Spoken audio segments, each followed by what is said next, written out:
thank you for joining the Northern Virginia Technology Council for our virtual Masters of Leadership series, a new season of Leaders event. Please welcome Greg Baroni, the chairman of NVTC and the chief executive officer of Attain. Thank you, Taryn, and good morning. I am delighted to welcome you to our virtual event today. We have an exciting program featuring two of our region's superstars, David Rubenstein, co-founder and co-executive chairman of the Carlyle Group, and Steve Case, chief executive officer of Revolution and better known as the co-founder of America Online. Before we get started, I have a couple of items to cover today. Number one, during the Q&A session or portion of today's program, please use the Q&A button found in the center of the bar at the bottom of your screen to submit any questions for the speakers. This Masters of Leadership series is made possible by the following sponsors: our platinum sponsors, Appian and Attain; our silver sponsors, CNSI, and thank you, Todd Stottlemyre; our community partner, Consumer Technology Association, otherwise known as CTA. Thank you all for your support.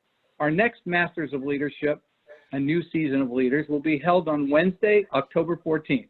We will welcome the U.S. Department of Homeland Security CIO Karen Evans for a fireside chat. Registration is open on the NVTC website. Now I would like to introduce NVTC's new president and CEO, Jennifer Taylor, who will introduce our speakers. Thank you, Greg. Hello, everybody. It's my privilege to introduce to you two of our distinguished guests today. First, we have David Rubenstein. He is the co-founder and co-executive chairman of the Carlyle Group. He co-founded the Carlyle Group in 1987, and since then, it has grown into a firm managing $221 billion with 31 offices around the world. David serves as chairman of the board of trustees for the John F. Kennedy Center for the Performing Arts, as well as chairman of the board of directors of the Council on Foreign Relations. He is a fellow of the Harvard Corporation, a regent of the Smithsonian Institution, and a trustee of the National Gallery of Art. He is an original signer of the Giving Pledge and a significant donor to countless nonprofits. David has also been a leader in the area of patriotic philanthropy, having made transformative gifts for the restoration or repair of many of our monuments and historic sites, including the Washington Monument, the Iwo Jima Memorial, and the National Museum of African American History and Culture. He is the host of the David Rubenstein Show, Peer-to-Peer Conversations on Bloomberg TV and PBS, and Leadership Live with David Rubenstein by Bloomberg Media.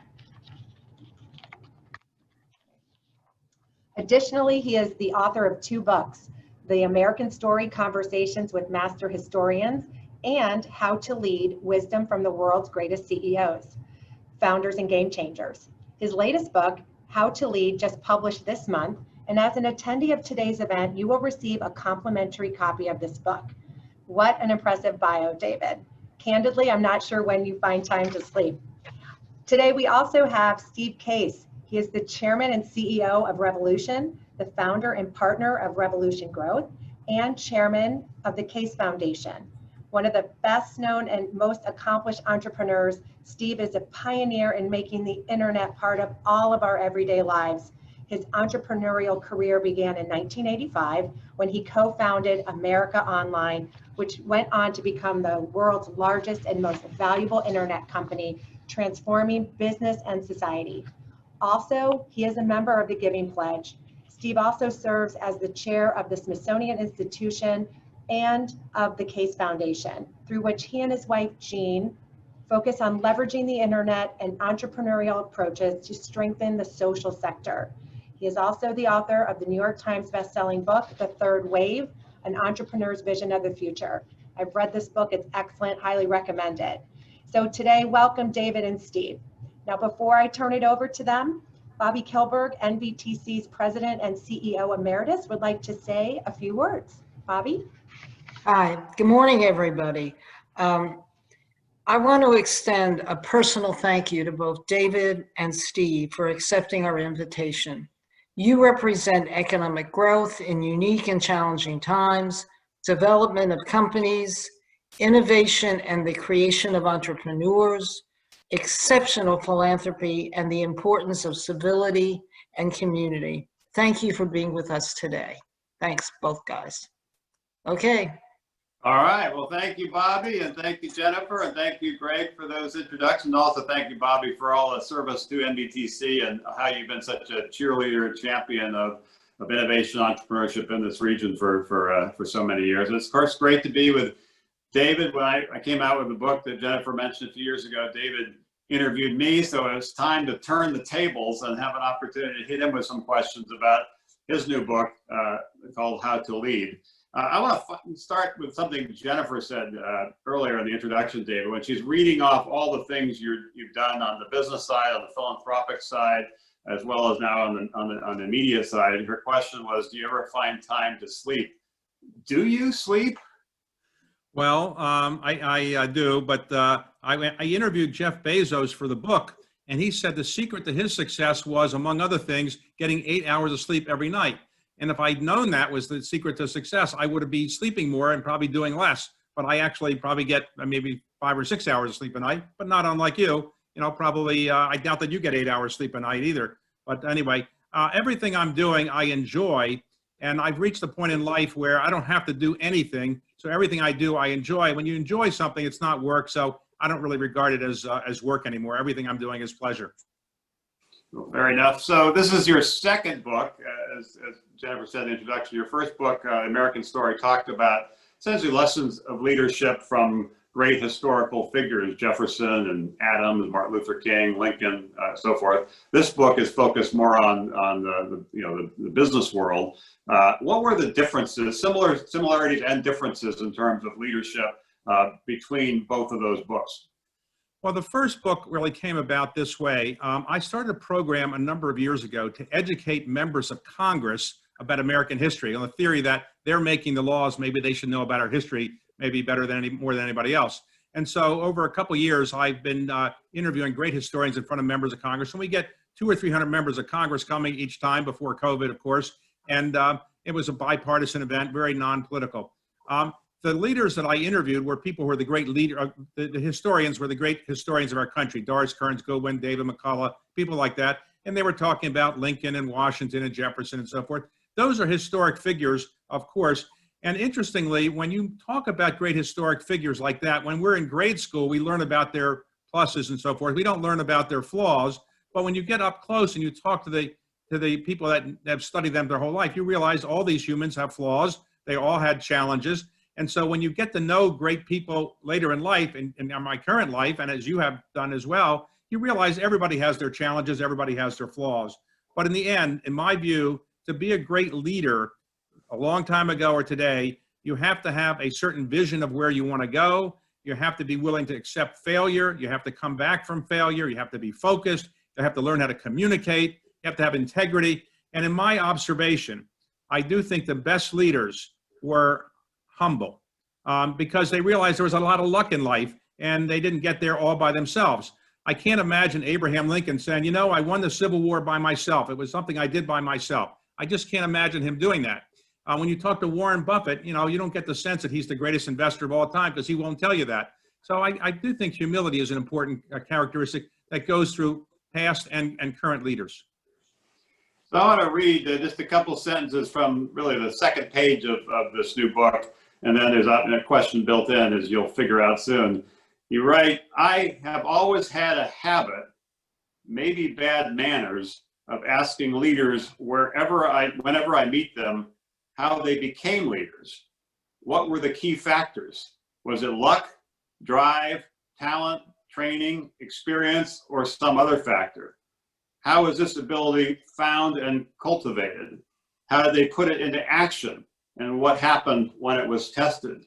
So let's start out with a little bit of your story. I think everybody knows what you've done recently. Not everybody knows you're originally from Baltimore and the trajectory to get to be a founder of Carlyle, I think when you were 37. what was your backstory and what were some of the lessons that you think around leadership that you've learned that think perhaps others would be interested in? Well, in the book, I do talk about the fact that I divide life into thirds. And I say that very often the people who are the leaders in the first third, the Rhodes Scholars, the White House Fellows, the All-American Athletes, student body presidents, they often turn out not to be the superstars in the second and third of life. So maybe that's a rationalization for what happened to me. I got to be better known in the third of my life. In my first third, I was an average student, a mediocre athlete. My athletic career probably peaked at 7 or 8 years old. And then people started getting bigger than me and I wasn't that good at athletics. I wasn't a charming person, a handsome person. I didn't have any great skills. And so most people probably wouldn't have thought I would amount to that much other than my parents because I was their only child. And so if you went back to my high school class of 1,500 people or my college class of about 2,000 people, many people probably would not have even known I was in the class.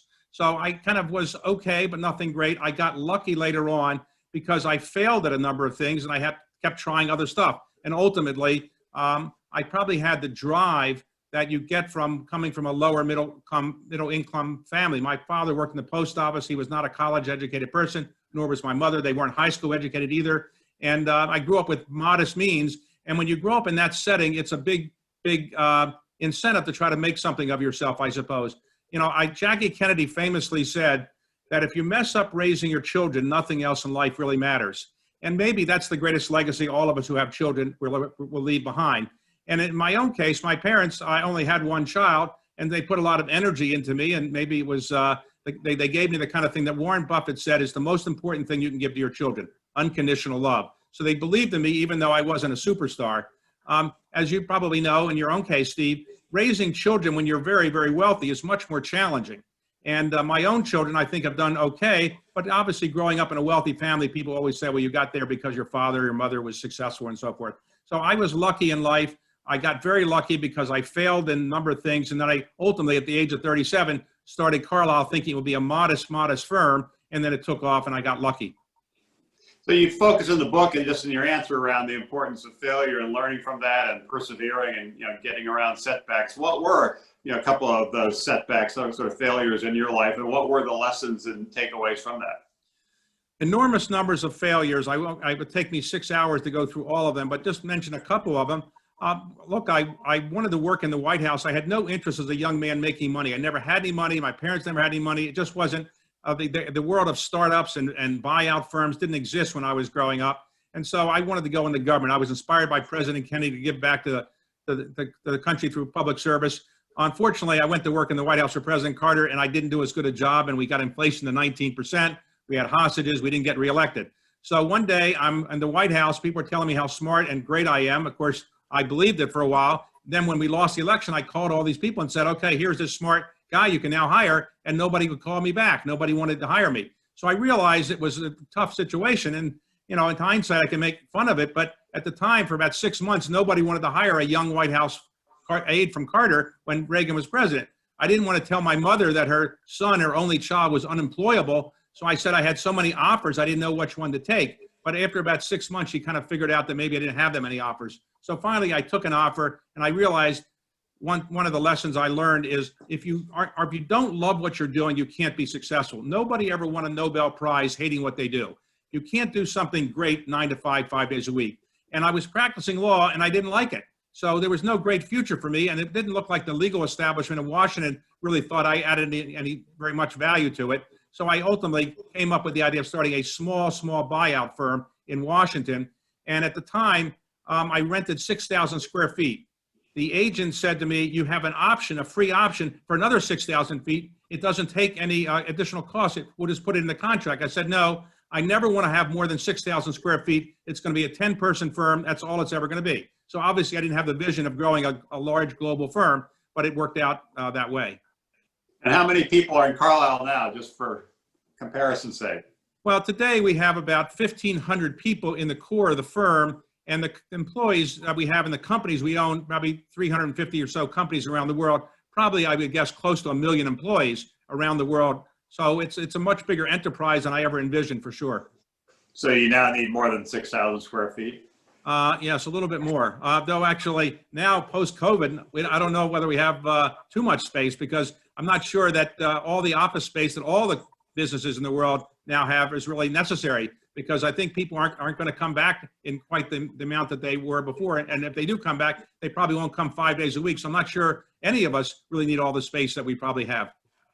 So with this book tour, obviously because of the COVID situation, it's had to be virtual. How have you enjoyed that, and what are sort of the pluses and minuses of being virtual versus having the opportunity to be out, with larger physical groups? It's an interesting phenomenon. People ask me all the time, do you mind talking about your book, or do you mind signing your book? And I say, look, I spent several years on it. And of course I don't mind, because, I spent several years on it. So signing a book is nothing. Doing a virtual book tour is no problem. So, and of course, as we all know, the most famous word in the English language is I. People like to talk about themselves. So when I'm talking about the book, well, to some extent, I'm talking about my own background. So I guess I don't mind it. But so what I do is I have a couple computers in my house, which I've barely left in the last 6 months. And I go from one to another, and that's my tour. I tour from one room to another room to another room. And, it's okay. I don't mind it. And I'm pleased that people seem to like the book so far. Oh, I love the book. And it's been great that you distilled some of these lessons. I want to go back to what you said earlier about, the Carter White House. You were in the White House, and if he had been reelected, you likely would have had a different trajectory in your life. That's obviously impossible to predict, but it sounds like you would have stayed the course there. And what would you imagine would have happened? Would you ever have, had started something like Carlyle if Carter had been reelected? Zero chance of that happening. And this is the reason. One, again, I didn't have any interest in money and getting wealthy. It just was not on my horizon. I didn't care about it at all. I only cared about public service. I loved government. Had Carter been reelected, my boss, Stuart Eisenstadt, might have become Attorney General or something else, and I would have maybe succeeded him, or maybe I would have gotten another senior job in the White House, and I suspect I would have stayed for 4 years more. And then after that, I would have been reasonably well known. Then at that point, I've been 34, 35 years old, and law firms probably would have been more interested in me. So I probably would have done the traditional Washington thing, work in the White House, go to a law firm, go back into government, and eventually I'd wind up maybe as a cabinet officer in some minor department when I'm 50 years old or so. And the idea of investing money would never have occurred to me. So that's an example of what I mean by luck. Had Carter won, I probably wouldn't be where I am today, and you wouldn't be interviewing me, and nobody would care about anything I'd write about, because I'd probably be, deputy secretary of some department that's not very important. So I got lucky in life, and I'm pleased for it. And one of the reasons why I'm very involved in philanthropy is I realize how lucky I was, and I want to give back to the society that made it possible for me to do this. And you said that you got lucky, but at the time you looked like it was unlucky, and the path you were on suddenly disappeared, and said, when you're looking for jobs, your mom for 6 months was kind of wondering what you're doing again, which is an interesting kind of lesson. And more than luck, it's also about kind of resilience and perseverance and kind of bouncing back. The other backstory here, which given this NVTC obviously is in the Washington region, is how you got into the world of writing books and doing a television show, which really goes back to, I believe, when you took over the Economic Club and decided, rather than just having people giving speeches, it might be more interesting to do interviews, and you started doing more and more of them. And obviously you've kind of taken on a life of its own, and you've become sort of a media personality and a great interviewer. Give us that story. Well, what happened was this. Vernon Jordan asked me to come to his office in New York. He closed the door and said, David, you're not leaving until you agree to succeed me as the president of the Economic Club of Washington. And I said, Vernon, I'm not even sure I know what the Economic Club of Washington is, and I'm not even a member. And he ultimately explained to me, he said, all you have to do is get 4 business people a year to speak, introduce them, questions come up from the members, you read the cards from the members, and that's it. So I said, okay, I'll do that. So I started doing it, and I realized that most of the CEOs, while they might be talented CEOs, were not gifted speakers. People were kind of falling asleep a little bit during the presentations. And when the cards came up from the members, I realized the questions weren't so wonderful either. So I kind of made up questions, pretending I was reading them from the members, and I would add some humor. People laughed, and ultimately I decided I would junk that format and go to the interview format. And it turned out that by interspersing humor in the interviews, it seemed to work out. And eventually Bloomberg said, why don't you do it on television? And it kind of led to this. In terms of books, I think to myself, wait a second, I'm now 71 years old. and I now have 2 books to my name. What was I doing in my 20s, 30s, 40s, 50s, and 60s? Why didn't I write a book then? I enjoy writing it. I enjoy talking about it. So I kind of realized I should have done this earlier. But now I am trying to get 1 book a year and try to get these out before my brain collapses and I won't be able to get them done. So I am kind of what I call a sprint to the finish line to get as many books out on subjects I care about before the brain can't do it anymore. And I just wish I had done this in my 60s or 50s. So one thing interesting about both books is, well, it's a great read as a physical book. You also have an Audible version. Most people, for their Audible versions, have either themselves reading the book or somebody else reading the book. In your case, you've actually included kind of the live interviews with different people. I imagine as a result, your Audible, success is greater than most books. What was the insight there? Well, because I had done interviews of all these people, we had the audio tapes, so it was easy to do that. We just got permission, and then I had to go in and I wrote summaries of each thing and wrote the introduction. I just went in and did the audio taping of myself, and I was just saying, and Steve, you probably did this with your own book.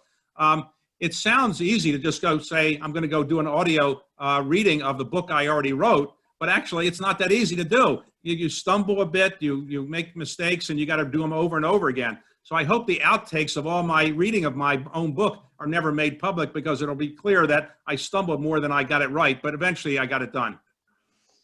All right, let's get back to the book. And what you did, which I think was super helpful, was have different sections around different themes with particular leaders and sort of their stories. And then you took a step back and tried to kind of summarize it and put it in different ways. And in the introduction, you have 13 different sections in terms of the insights that you've gleaned from these various interviews. I want to talk about some of them. The first one, and we already mentioned it before, is luck.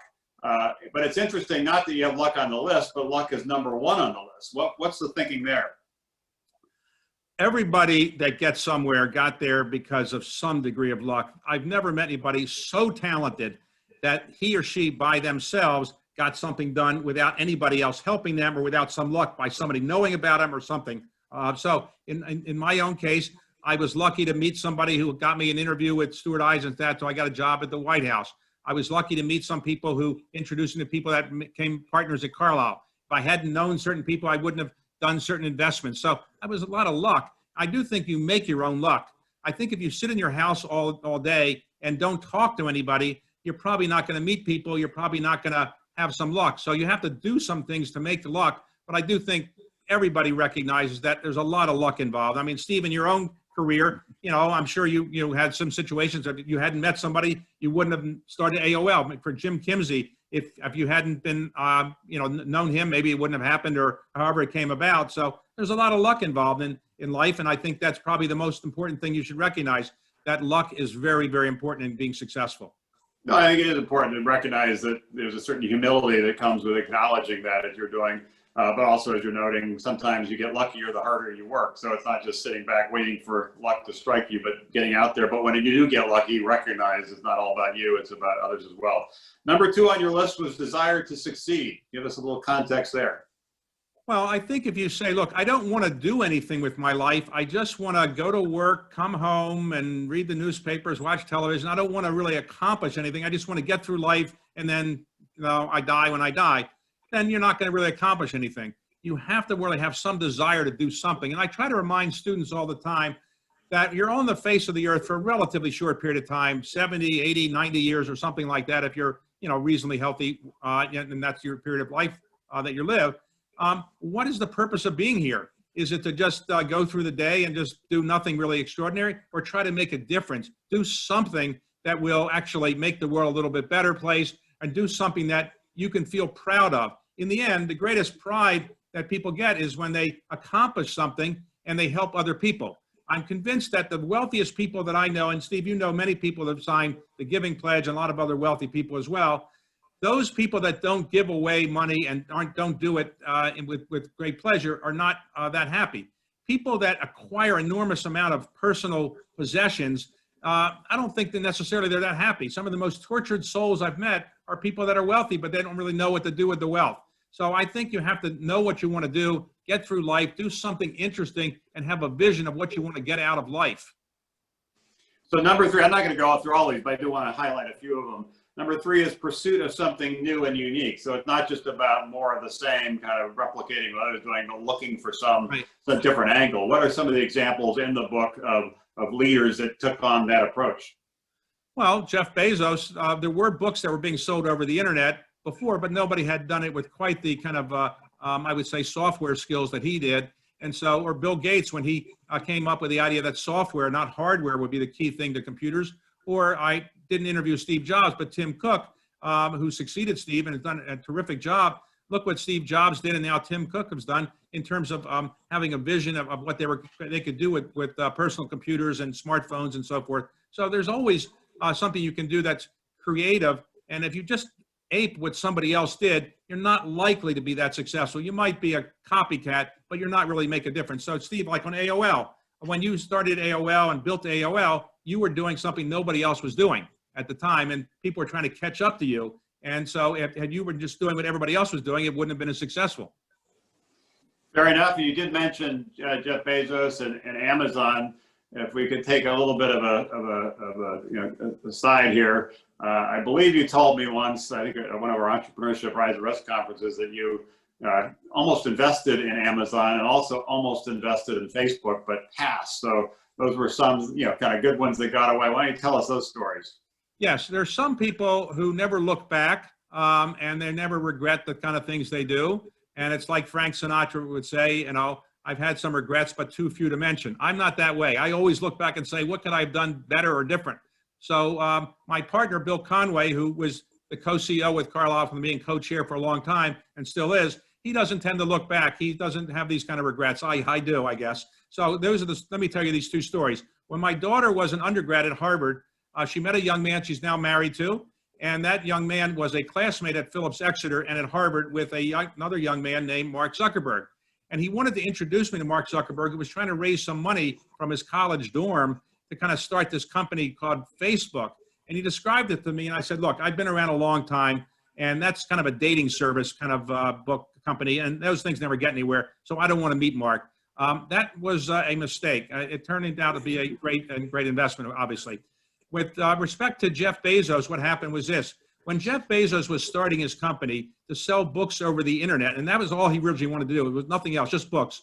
He needed a bibliography of books in print, because how can you sell books over the internet on your website if you don't know what books are available? Well, we owned a company called Baker & Taylor, which had the biggest bibliography of books in print other than the Library of Congress.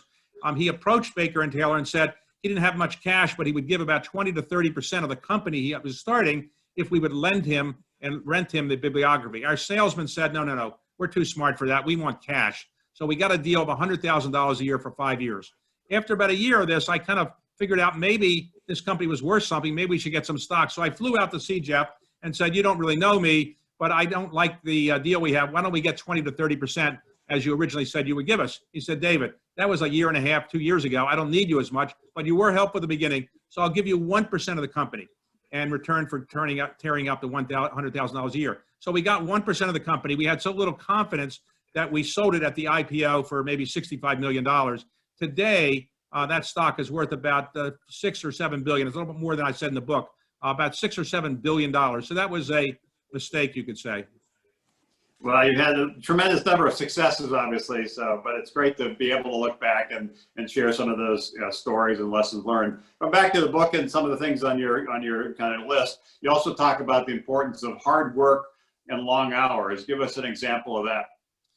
Yes, I don't really think you can be doing anything great 9 to 5, 5 days a week. Maybe somebody can who's so talented, but the people that do the things that everybody admires, they're working weekends, they're working nights, and Bill Gates worked around the clock when he was getting the company off the ground. So did Jeff Bezos, so did Steve Jobs, and people like Yo-Yo Ma or Renee Fleming are great artists. They are perfecting their skills. They're working around the clock, and so from your own experience, and I know at Carlyle, if you only work five days a week, 9 to 5, you're not going to accomplish anything great. So hard work is essential. We like to say, don't work too hard, take it easy. But the truth is, if you don't have to be obsessive about it, don't do it 100 hours a week, but you have to work hard, in my view, to actually get somewhere. You also talk about failure. We've already covered that, and persistence. I think we've already covered that. What about focus? What are an example of the importance of focus? Well, today somebody might look at me and say, well, David, you're doing lots of different things. How can you do all these things? And yes, it's true. I am doing many different things, though they tend to use the same skill sets. But I originally tried to focus. Because if you're going to accomplish something great, the way it works is you take a very narrow area, make it your own, perfect it. And then once people realize you're very competent in area A, they will say, well, he's competent or she's competent in area A. We'll let them try area B. And you kind of expand your little portfolio. So at Carlyle, when we started Carlyle, I had no finance experience. I didn't go to business school. I didn't really understand investments very well. My partners did because they had MBAs and they had done some investing. So I said, how can I actually help this enterprise? So I said, okay, I'll do the fundraising. Nobody else wanted to do it. And I kind of made myself into a fundraiser, running around the world, begging for money for many, many years. And I perfected that. And once I got that skill down, I could take some of the skills I had learned there and use them for other things I wanted to do. So I say focus on something, perfect something, and then you can branch out. And I think everybody knows you did perfect that, and Carlyle went from a tiny startup to one of the largest firms in the world. And I think it's not just a focus issue, but also a hard-working issue. And another concept you talk about, a persuasiveness issue. I remember sometimes we would be having a Smithsonian meeting or something, and you'd say, I have to leave to go to the airport to fly to Europe for like a 1-hour meeting, and I'll be back tomorrow. It seemed like you were on the road all the time. How much were you traveling pre-COVID on average? And let's talk a little bit about this persuasion. How did you, beyond just the hard work and showing up and the focusing on fundraising, what allowed you to build these skills of being so persuasive, which obviously is one of the key themes you're focused on in the book? Well, I did travel 240, 250 days a year. When I was building the firm, I was running around the world because it turns out that people have money or in Asia or in the Middle East or Europe. And so I would go, and I now say to myself, did I waste, 30 years of my life running around the world? I could have done it on Zoom. Obviously Zoom wasn't invented then, but I now wonder whether I will be doing this ever again, because now I used to make fun of the fact that in the private equity world, if I had gone to Abu Dhabi 12 times and I wanted to go a 13th time to raise a new fund, I would have to get on a plane, fly there and make my presentation and fly back. I always said, why can't we do it over a computer? You already know me. But people thought you have to show up to show you're really interested. So that was the culture. Now I don't know in the future whether that be necessary, because people will be happy to just do it on Zoom. I don't know how that will work. But I don't regret all the travel I did, because while I took time away from my family in many respects in sense, and it probably wore out my body a little bit, I do think I made contacts around the world. I understand the world much better than I would have otherwise done. So I don't regret it in that respect. So I think it's probably was helpful. In terms of communication, and here's what it's maybe the most important point of all the ones in that list I have. Nobody by himself or herself can get anything done. Even Einstein, when he came up with E = mc squared, he couldn't just say, hey, look what I discovered, everything that's important about the world. He had to persuade people that it was actually right. And so all of life is really about it. And I remember there was a very famous book written by Richard Neustadt that was called the Presidential Power. It was about the Truman administration. And he said, the President of the United States doesn't really have any power per se, or very limited. What he really has, or she would really have, is the ability to persuade people. And in the end, that's what life is really about. You persuade people to do something. You can do it 3 ways. Number one, you communicate by oral discussion. So you're a great speaker like Martin Luther King or John Kennedy in his inaugural address. Or you're a great writer like Abraham Lincoln in the Gettysburg Address or Thomas Jefferson in the Declaration of Independence. The words are so compelling, they can persuade people. Or Thomas Paine in Common Sense, which helped to get the revolution off the ground. But the most effective way to persuade people is to lead them by example. So George Washington in Valley Forge in 1777 is staying with his troops. He could have gone to the Four Seasons or the Ritz-Carlton down the street, but he said, no, I'm staying there to show them that I'm with them. They are suffering, I'm going to suffer. So the most important way to be a leader is to tell people that you're communicating with them by your example. You're doing what you want them to do, and they will follow you. So another on your list is the ability to keep learning. It seems remarkable how you continue to move into different areas, learn new things, and I know you're a voracious reader. How many books do you typically read in a year, and why is this so important in terms of keep learning? Well, I mean, I'll give you the number, but it's not designed to brag about it, and I wouldn't recommend it to everybody. I do read about 100 books a year. Now, the reason I can do that is, one, I force feed it because I do a lot of programs where I'm interviewing people, and I feel that as a courtesy to the person I'm interviewing, I should read the book. So I read a lot of books, but I'm kind of forcing myself to do it a bit because I know I have to interview the person. But secondly, the other trick is I'm mostly reading books in areas I know something about.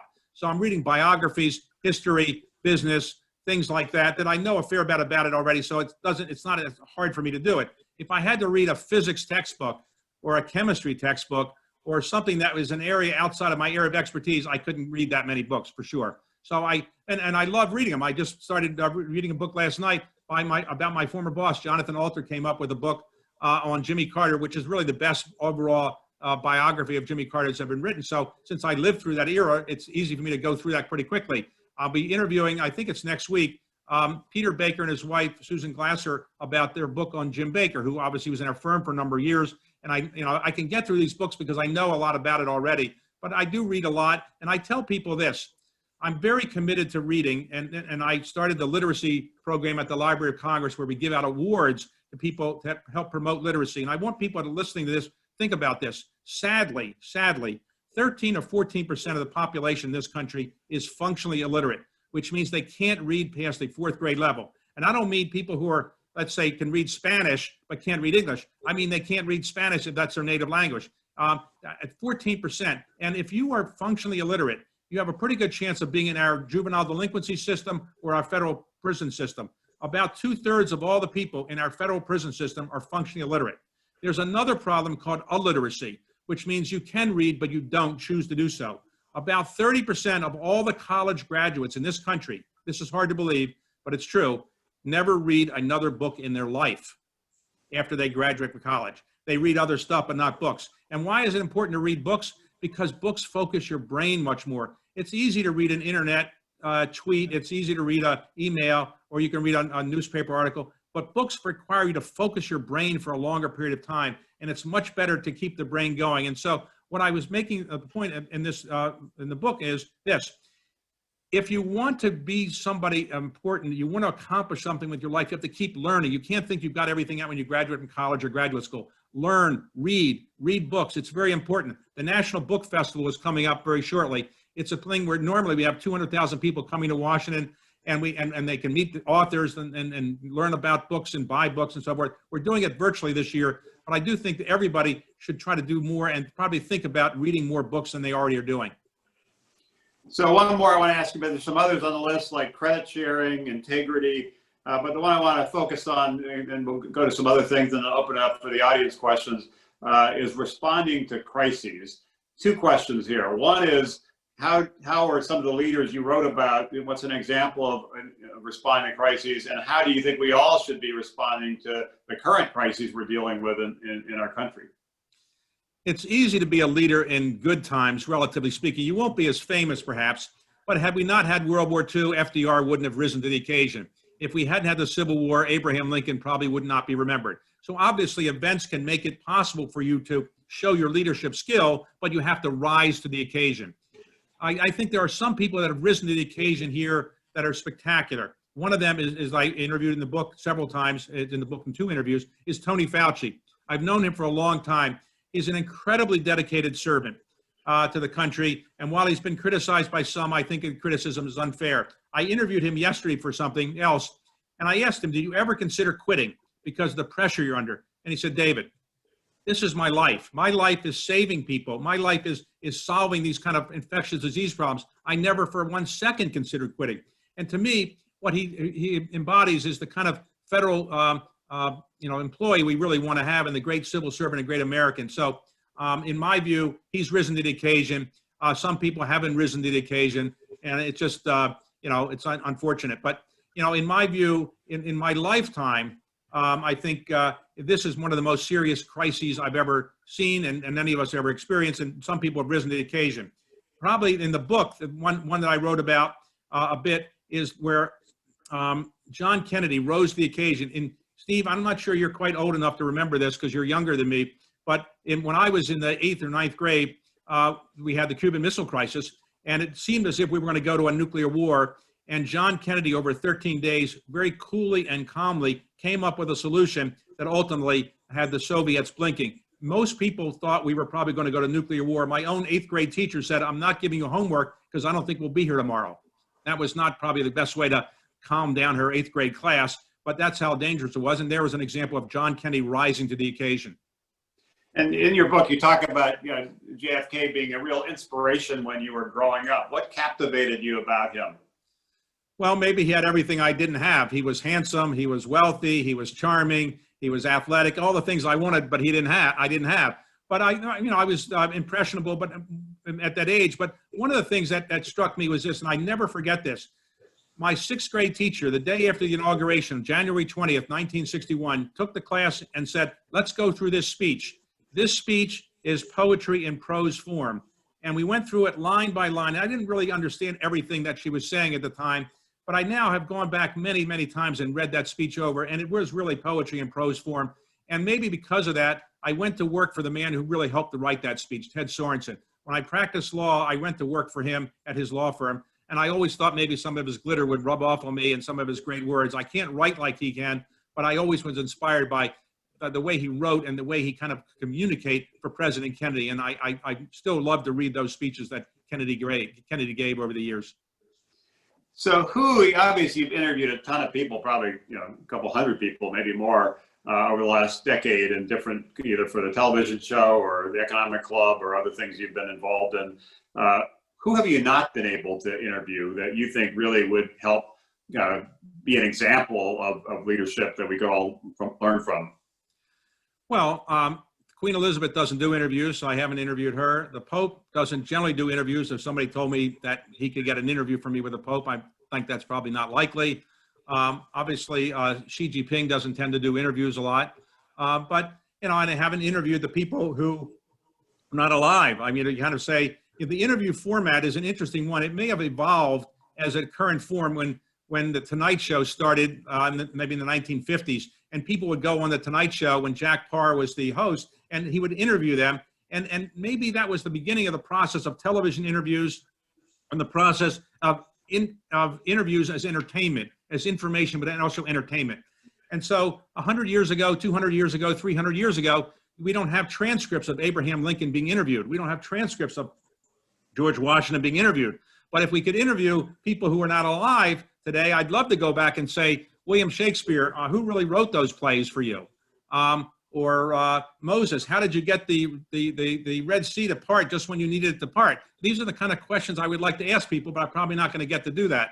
If I could interview only people who are alive today, I suspect I would like to interview, again, the President of the United States one more time. I interviewed Donald Trump before he was elected. He came to the Economic Club of Washington. I can't remember, Steve, if you were at that event. I was there, yeah. Okay, so it was a very unusual one. In the green room, he said, David, ask me anything you want, but ask me if I'm going to run for president. I said, president of what? He said, president of the United States. I said, Donald, you have no chance of being president of the United States, so much when I know. Then he also said, David, ask me about my hair. A lot of people think it's fake. You can pull the hair and show people it's not fake. I said, geez, I don't know if I'm comfortable about that, but I'll ask you about their hair. So we had the interview. He seemed to like it. He called me later and said it was the best interview he'd had. And he wanted me to know that it was the highest rated show on C-SPAN ever. So I called the C-SPAN people and said, what were the ratings? They said, well, we don't have ratings. So I guess Donald Trump had some way of knowing what the ratings were, but C-SPAN didn't know. I asked him, I went to see him not too long ago before COVID and said, why don't we do a 5th anniversary of that for the Economic Club of Washington? And he agreed to do it, but then COVID overtook. So I hope I can interview him one more time at some point while he's president. And I think it'd be interesting to do it somewhere. Maybe we'll do it with the Northern Virginia Technology Council and Economic Club of Washington together. That'd be great. So I mentioned that you've done hundreds of interviews, asked thousands, maybe tens of thousands of questions. If you were interviewing yourself about this book, what question would you ask yourself? And then you have to answer it. Okay, I guess it would be, David, don't you get tired of being interviewed about your book? And my answer would be no. I spent time on it. So as I said earlier, I don't mind it. Do you think that, why do you think you didn't turn out to be more of a leader than you are? And why didn't you try to do more than you did to try to change the course of the way the country's going? Why didn't you go back into government? Why did you, do things that you did. I mean, maybe I should have gone back in government and try to correct some of the mistakes I made before, but after you get inflation of 19%, you don't get invited back into government a lot. So, Steve, you've resisted going into government, though you've obviously helped a lot in the government. But, if you were offered a senior job in government, would you want to go in now? And if I was offered a job, would I want to go in? I don't know. Probably at this point, nobody's going to offer me any jobs. But on the whole, I'm happy with the response to the book. And I think it's one thing to write a book. And I recognize this is not Wealth of Nations. This is not Principia Mathematica. This is not The Origin of Species. This is basically a relatively easy read book that has interviews, and it's easy to go. You can read one interview, you can put it down, you can go pick up another one. You don't have to read the whole book like a novel. And so I'm happy with the response to it. It's sold pretty well, and all the proceeds go to Johns Hopkins Children's Center. So with all my books, all the proceeds are given away, and it's a very good organization I'm involved with. Well, I have a bunch more questions, but I also want to make sure we have an opportunity for the audience to ask questions. So I'll kick it back to Jennifer for some of the audience questions. Hi, David. This is Jennifer, and we have a ton of questions that are coming in from the audience. This has been a great conversation to listen to. I'm going to start with this first one, David. Yes. We have it coming from Jim LeBlanc.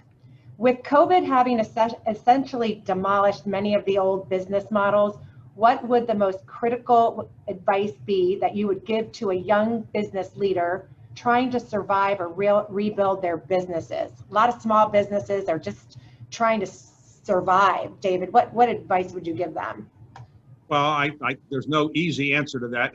Clearly, if you're a technology company or the kind of companies that have benefited from COVID, and I hate to use the word benefited, but have done very well in COVID, those companies are gigantically driving the stock market, and that's why the stock market appears to be up, because these technology companies have done so well. But small businesses, 10 people or less, a lot of these companies, small restaurants, they are really struggling. I don't have a simple answer for it, but I do think that there will be a lot of opportunities coming out of this situation. People should recognize that it took 100 years for the Industrial Revolution to change the world. It took the internet maybe 20 years to change the world. It's taking COVID 1 year to change the world. In this 1 year, we are changing the way we live, the way we think, the way we work, and there will be an enormous number of opportunities that an entrepreneurial person can take advantage of. And so I can't say exactly what I would do with an existing company, but I would try to pivot my company to take advantage of the situation that we now find ourselves in. And I don't know whether Steve would agree with this, but generally, I don't think we're going back to work the conventional way anytime soon, certainly not for another year or two. And many people are preferring to work at least a couple of days at home, and they also think that they don't have to travel as much. So there's going to be a lot of changes, and I think you can take advantage of them. In fact, I interviewed Mark Cuban recently for my TV show, and he said in his lifetime, he's never seen as many great entrepreneurial opportunities as he's now seen because of COVID. Fantastic. Yes, I often say, and I read from many leaders in future of work on the topic of future of work, that COVID-19 is definitely an acceleration for business transformation. So for you to say that we'll see changes in 1 year, that is absolutely true. So we have another great question from Dr. Maury Piprell, and he is the Dean of Business of School at the George Mason Business School. And here is his question. Could you please speak about the importance of context? In particular, what has changed in the startup, career, and market context between the time you started Carlyle and today? What, if anything, do you see as different in what a young person in the US today would have to do to succeed, or how? Well, I think many of the skills are still there. Hard work, focus, surrounding yourself with competent people, being willing to make changes as you see things are necessarily have to be changed. But the big difference between 1987 and today is there's a general belief among investors that there's another Facebook or equivalent company, Amazon, waiting to be discovered. And so more and more people are willing to invest and give startup an opportunity. It's much easier to raise money than it was before. It's obviously much easier to borrow money at lower rates. I think the trick is to make certain you don't take the money unless you really are fairly confident that you can actually deploy it sensibly and you know what you're doing.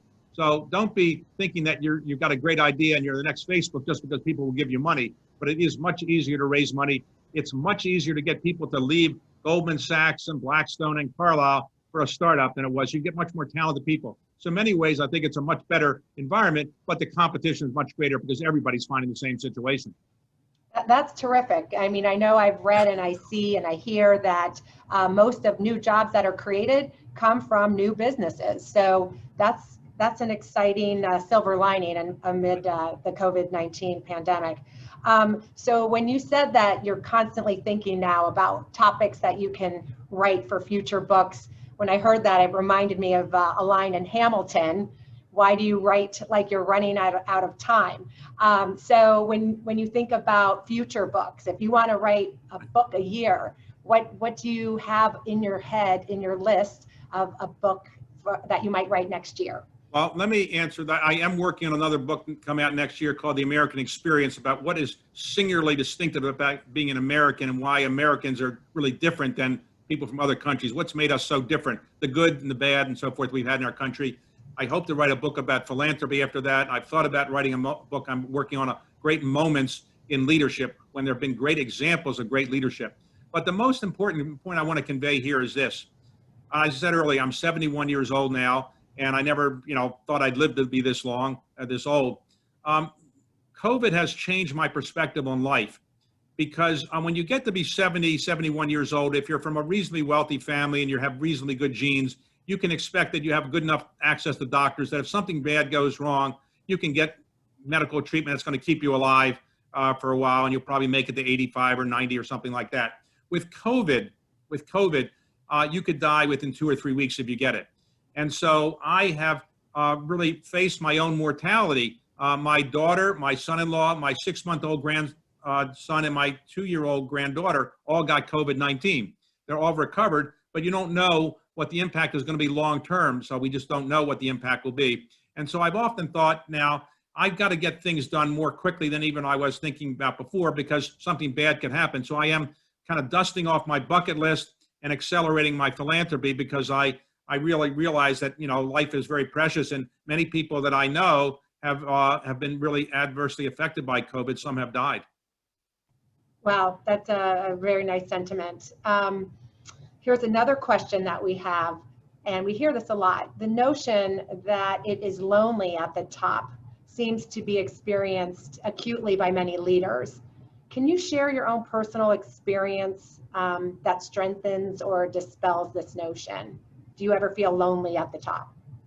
Well, I'm not at the very top, I would say, but obviously people who have been president of the United States think it's lonely because they have to make decisions, and only they can make the decision. Nobody else can really make it for them. If you're in a partnership, as I am, or other involved in other organizations, you have a board, it's not quite as lonely. There's no doubt that you have to make some life or death decisions. Obviously, with respect to medical issues, it can be lonely. You've got to make a decision that could be very dangerous if you make the wrong decision. But generally, I think it's not as lonely at the top for people who are in the business world as it might be for people who are in the government world, or certainly President of the United States or something like that. So I don't really find that to be the case. But I do think it's very important to talk through problems with other people. Even if you don't feel lonely, listen to other people. They have some pretty good advice, and you can't think that you have all the wisdom in your own brain. So David, I'm going to ask you a piggyback question off of that. I am the new president and CEO of NVTC. I'm following Bobby Kilberg's footsteps. She has led this organization and built Northern Virginia into the most influential and largest tech hub in the world. And I just started a week ago. I'm on day 6. What advice do you have for me? It's a tough situation. Some of you may remember there was a basketball coach named John Wooden, and he was succeeded by somebody, and that person lasted 2 years. I've been the chairman of the board at Duke University for a number of years. I'm not now. And Mike Krzyzewski's been the basketball coach there for 41 or 42 years. I don't know that anybody would really want to easily succeed him. So when you're succeeding a legend, it's always difficult. So my only advice would be to try some different things, because you probably can't completely, improve upon what she's done, because she did such a wonderful job. So try some different kinds of things. And that's my only advice. It's not easy to follow a legend. Right. And I just want to jump in there. I have some personal experience here, because David was the chair of the Smithsonian until earlier this year. So that in and of itself were big shoes to follow. And as soon as he handed the baton to me, we had to shut down all the museums because of COVID. So I think he knew something was coming, and but it is obviously proven to be a difficult act to follow. Back to you, Jennifer. Thanks, guys. I will rely on that advice. All right, I think we have time for one more question. And this comes from somebody I know well, Steve Jordan. He used to be the executive director of the Northern Virginia Tech Council's Veterans Employment Initiative. So here's Steve's question. When deciding which nonprofits to support, what are some key attributes of these organizations that signal to you that they are worthy of funding? What do you look for? Everybody that's fortunate enough to be involved in philanthropy, and I'd like to remind people that philanthropy is derived from an ancient Greek word that means loving humanity. It doesn't mean only rich people writing checks. So you can love humanity with your time, your energy, your ideas, not just money. I try to give money, but I also try to give my time and my ideas as well, for the extent that people might want them. And so what I try to do, and Steve is very involved in the philanthropic world. He might have his own standards, but mine tend to be this. I don't have as much money as Bill Gates or Jeff Bezos. I can't solve the problems that Bill Gates is trying to solve. I don't have that much money, and I don't have as many years left ahead of me. But my standards are these. Start something that wouldn't otherwise get started. Finish something that might not otherwise have gotten finished. Find something that is likely to, the benefit is likely to be seen by you while you're alive. And fourth, something where you're likely to have the intellectual connection so you want to stay involved with it, and you're likely to kind of want to be involved by more than just writing a check. You want to be on the board or somehow do something that does more than just writing a check. And those are kind of the standards that I often employ when I'm looking at things. And I've been on lots of nonprofit boards, and I support a lot of organizations. I wish I could do more, but I'm trying, as I get older, to focus and have more of an impact by focusing on fewer. And that's one of the things I'm trying to do now. And I would just add to that, as you say in the book, the importance of focus, in your case, by saying we're going to really make a major dent in the whole area and really create a whole new category around patriotic philanthropy, whether it be the Smithsonian or Kennedy Center, the many other things you've been involved in. That would be the other aspect that I think is important, not having a scattered approach, but finding 1, 2, 3 issues you care about and really focusing on them. Exactly what you talk about in the book. Right, correct. Well, Steve and David, I want to thank you so much for spending time with NVTC today and our audience and having this very rich conversation. I know I personally got a lot out of it. Steve, do you just want to say some closing remarks? And yeah, I just want to say, when you get a copy of your book, which sounds like it's en route to you, I really urge you to read it, partly for, as David said earlier, the importance of reading and learning of new topics, but also you've done a great job of interviewing a lot of important people who've done interesting things in this world, and then synthesize some of the key lessons I think we can all learn from. So thank you, David, for writing the book. It's been great to have the opportunity to do this interview with him. As you know, I have great respect for everything you're doing, and it's great to be able to partner on so many fronts, and nice to be able to turn the table a little bit and ask you some questions for a change. Thank you very much, Steve, for doing a good job. But please don't try to get a TV show interviewing, because there's already enough competition. I don't need any more competition. You're good on that front, I promise you. Okay, thanks a lot. Thanks, everybody, and thanks, NVTC, for hosting this. Thank you, David and Steve, for that fascinating discussion. And thank you for attending today's virtual event.